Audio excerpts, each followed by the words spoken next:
It's time now to know what's on the front pages of the Nigerian newspapers. And joining me to discuss this, lawyer and social development advocate Jide Ologun, as well as another lawyer and public affairs analyst, Tunji Abdulhamid. Gentlemen, good morning.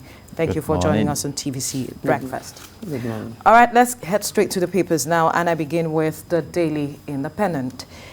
Devaluation of Naira offers diaspora Nigerians cheap assets. The devaluation of Naira offers diaspora Nigerians cheap assets. You find that story on the front page of the Daily Independent. To the business day now, Nigerians struggle to eat as prices of major staples double.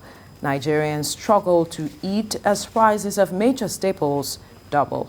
That story on the front page of the business day. To the Daily Times now. Federal government alleges sabotage, orders manhunt for sponsors of banditry, other crimes.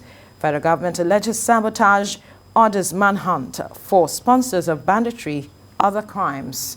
You'll find that story on the front page of the Daily Times.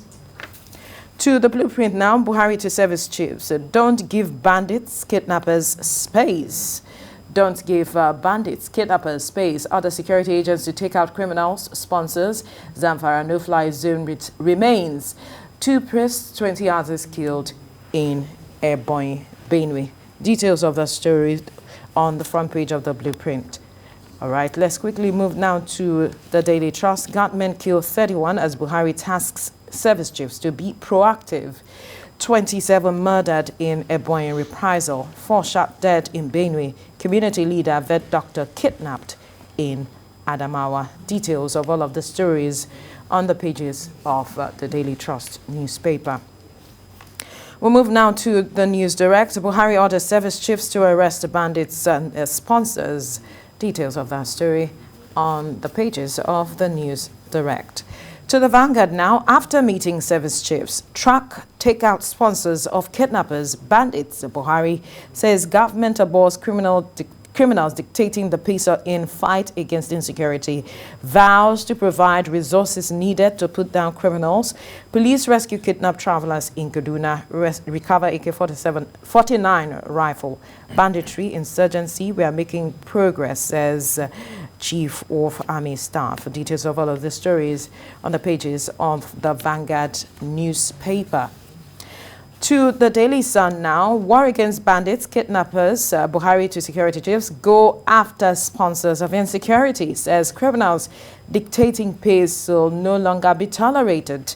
We are concerned about happenings in Nigeria, the UK speaking there. All right, to the Nation newspaper, presidency, findings on Boko Haram sponsors shocking. Money being transferred to terrorists from UAE, many under arrest. Details of the story on the front page of the Nation newspaper. Now we move to the Punch. 100 Kaduna victims in bandits' dens. Others live in fear. That's the Christian Association of Nigeria. Bandits attacked churches on March the 21st, kidnapped 5 persons, says Hayab. Gunmen abduct Catholic priest or your couple, 6 others in Kaduna, Niger. Buhari orders service chiefs to identify, take out sponsors of bandits. Details of all of the stories on the pages of the Punch newspaper. To the Guardian now, Nigeria loses over 576 billion naira yearly to medical tourism. Doctors divided over Buhari's London medical trip. President started his UK medical trip long before 2015, says Shehu. NARD, that's the Association of Resident Doctors, decries arrears of unpaid salaries, blames mass exodus of doctors on poor remuneration, conditions of service. PDP asks Buhari to admit failure in health sector. Buhari's health tourism, a global disgrace, says Huriwa. All right, gentlemen, we'll be looking at the story that is on almost all of the front pages of the papers this morning, talking about the president's directive to security chiefs.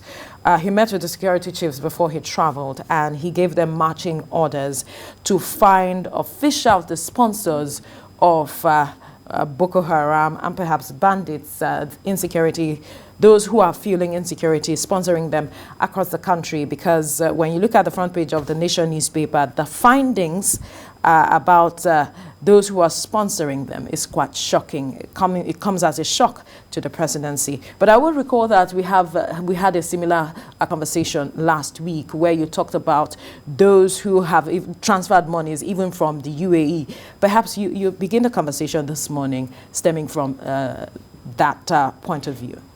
The instruction of the president is quite commendable, and we hope that the service chiefs will deliver on it. But the picture that comes to mind is like when you have a dog in your house for security purposes and you have the discretion to cage the dog and release the dog. And sometimes when you release the dog, you don't have to tell the dog that go after infiltrators. In fact, you are sleeping in the night and begin to hear barkings and things like that. So if we have come to the point where the Commander-in-Chief of the Armed Forces will now be echoing the responsibility of the service chiefs, I am worried as a Nigerian. And on how to identify and go after the sponsors. You can leverage internationally on diplomacy. The UAE, that is not even a direct victim of terrorism, prosecuted and jailed about 7 sponsors of Boko Haram. What have we done to leverage on that?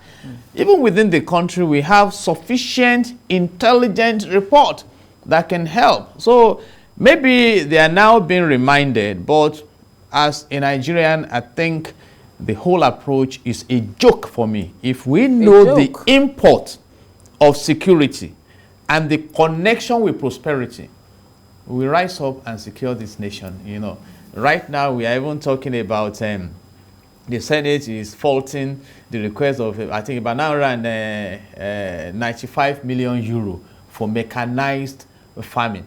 When we have mechanized banditry in the country, that is contrary to development of the nation. So what exactly is going on? So, and again, I want to advise those who manage the communication of the president. The president should not be made to appear like someone whose words don't carry authority. Right. We've had several instructions. Go after them and flush them out. You know, it's 2 months for the bandits to stop. And within all these instructions, you hear those who are coming out to tell Nigeria that the bandits are not going to surrender their weapons because they don't feel safe. I mean, it's an embarrassment.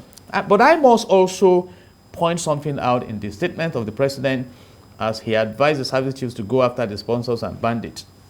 He said that the country can no longer tolerate a situation where the bandits dictate to the nation. So I thank him for admitting that we are in a very serious mess when you must begin to ask the question, who exactly is in charge in Nigeria? Are we talking of the bandits and the different nomenclatures they come there, whether they are Boko Haram or whatever? What have they done to education? What have they done to the economy?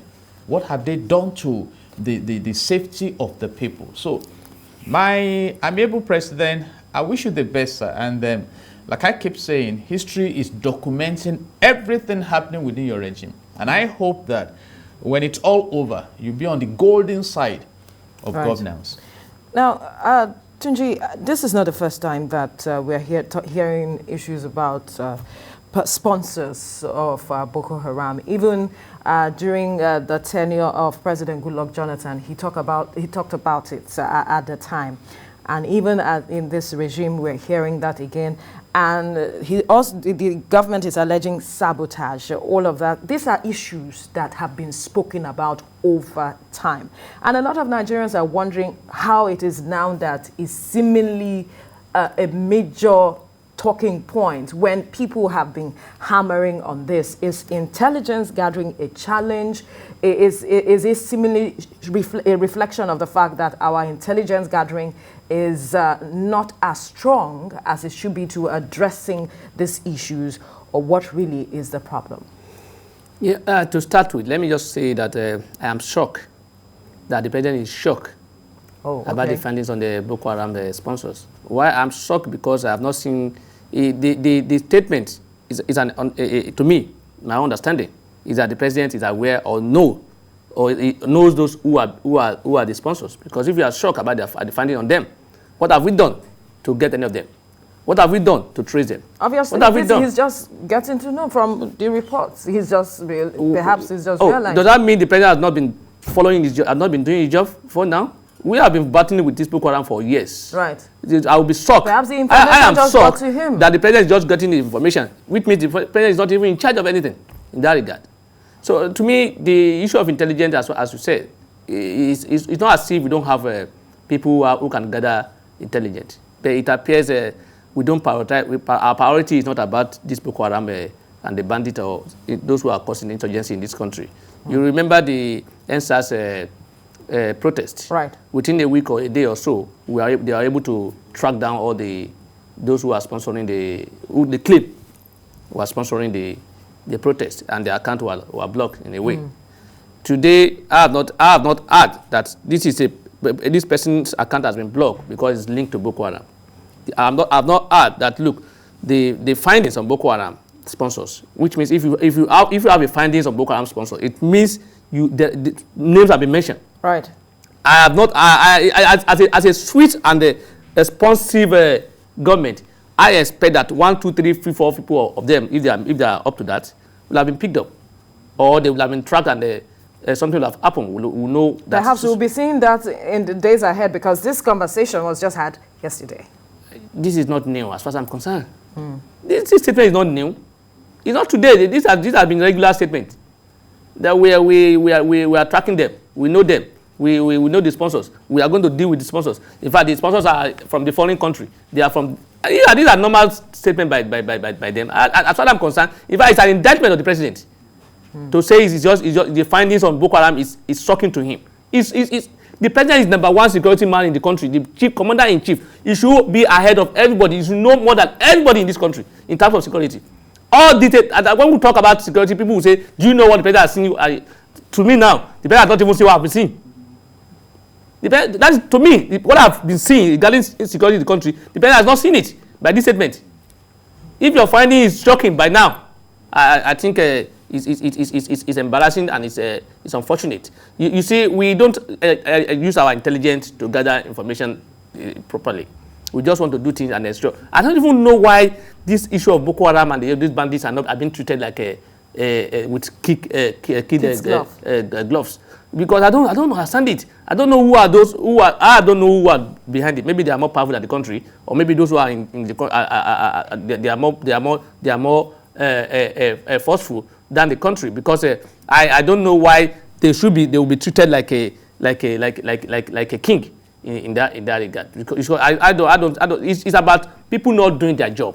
It's embarrassing for any chief of staff or any head of a military agency or whatever to say the president has given you a directive to find out or to trace or track the Boko Haram. Most presidents give you findings, give you directive. What is your job? Right. What is your job? Must you wait for any directive from the president to track criminal? Must you wait for directive? Must you wait for the president order to track criminals? These are statements that should not be made by those in charge of authority. It shows they don't even know their job. That's my own understanding of it. Because if you are saying you are shocked by this, I think. Well, perhaps they are sending warning signals to them that there is no hiding place for them anymore, because they are going to be found and adequately dealt with. They are going to face the law and prosecuted, because according to reports here now, that no one is going to be above the law. Their names will be published and will be dealt with appropriately. I'm saying perhaps we are going to be seeing the results. That moving forward, that is what we are seeing here. I'm telling you, as in Nigeria, who has been in Nigeria for over 40 years, right? That it will be power and nothing will happen. Is that where you are not confident you will get results? I want to address the system we run in the country. When you talk about sponsors, it means those who are giving oxygen to the terrorism, basically through financing and equipping. Now, what has happened to the exchange rate of Naira to dollar and other foreign currencies? Who are the key players in that sector? Are they using the money? Do we have records of these people?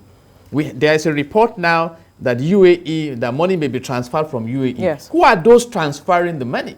When you talk about equipping, a retired military officer told us recently that even some of these bandits, they overrun soldiers, pick up their equipment, that even 90% of the equipment they use are Nigerian. So how do the ammunitions get into Nigeria? What is the role of the customs? What are they supposed to be doing? And so when you talk about sponsorship, it's not a myopic description. You see, but the point now is that Section 14, subsection 2 of the Nigerian Constitution 1999 as amended says that the security and the welfare of the people shall be the primary purpose of government. And that puts a mandate on the government to come up with strategic policies to deliver on that mandate. In fact, we should not even be reading about the instruction of the president on the pages of newspapers. It's embarrassing. It's no longer intelligent in any way, because we have read reports that there may be some compromise. And so the bandits sit down there, the president has said they should go after the sponsors. So if you cannot identify the sponsors, so be it. But I keep saying you have a mandate. And the president himself said recently, he may have to look towards Libya.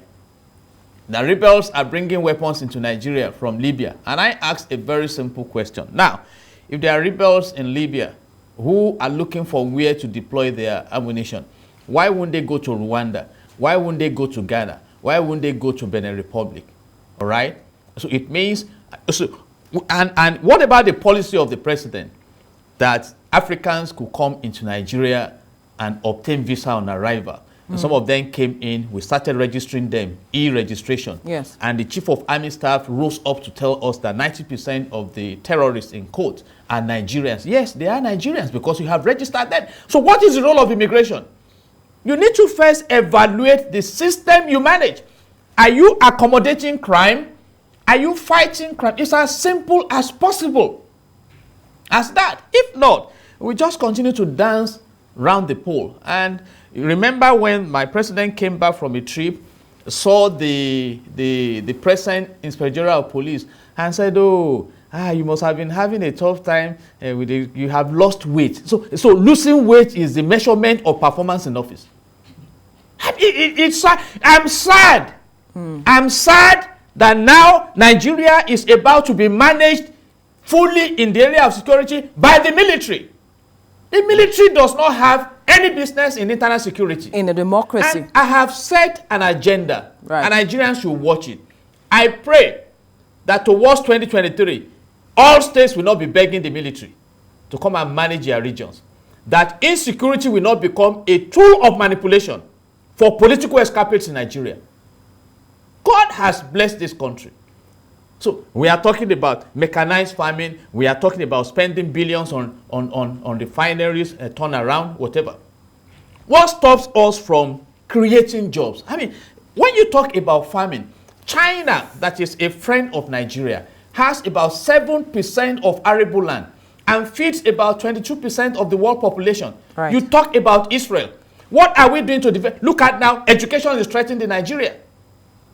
And again, this point, I want to echo what the government is saying, that security is everybody's responsibility. And I want to please advise the governors and the leaders of the southern part of this country. Your regions are infiltrated. There are several foreigners. You don't know their intentions. Some sane countries of the world are looking for highly skilled immigrants. And yet we have, I don't want to qualify them, within our locality. And you can look at we need to wake up. We need to wake up. We need to wake up. There is so much blessing in this country.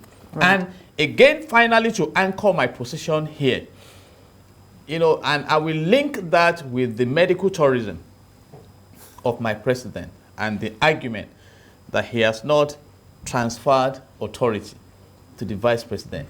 We have a strain on the unity of Nigeria, and it shows, obviously, and we are pretending as if we don't have a problem.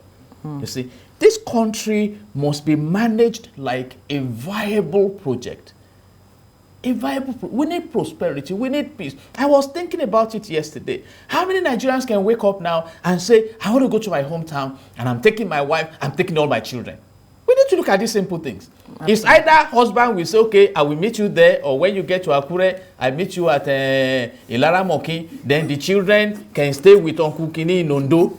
So what is going on? How many senators can just wake up by 1 a.m. and say, I'm visiting my constituency, like it used to be? None. So, but I pray that God, in his infinite mercy, will return peace and prosperity to Nigeria. We have serious crisis. Very, very we need to important. Also work towards peace. We don't call on God all the time to say, God has given us peace. Yes. And he has given those who are supposed to work things out, yes, exactly. do not work things out. God still has the prerogative to make them work things out. When we have people in leadership that will tell you, don't do this, and they will be doing exactly the same thing. The president locked down the border about how many years ago?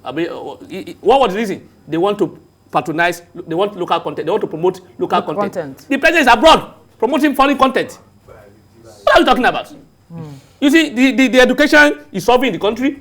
The children of the rich or those in leadership are abroad.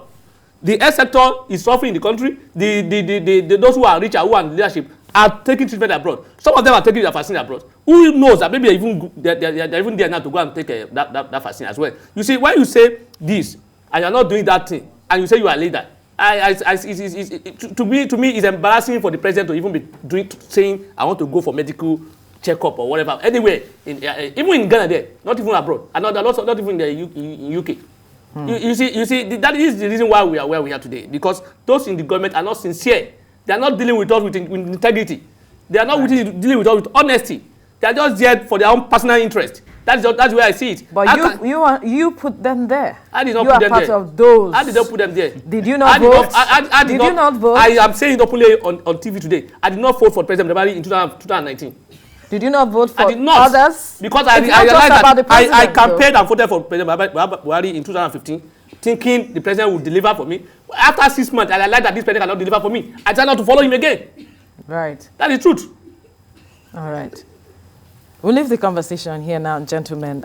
So much I can feel the heat of the tension.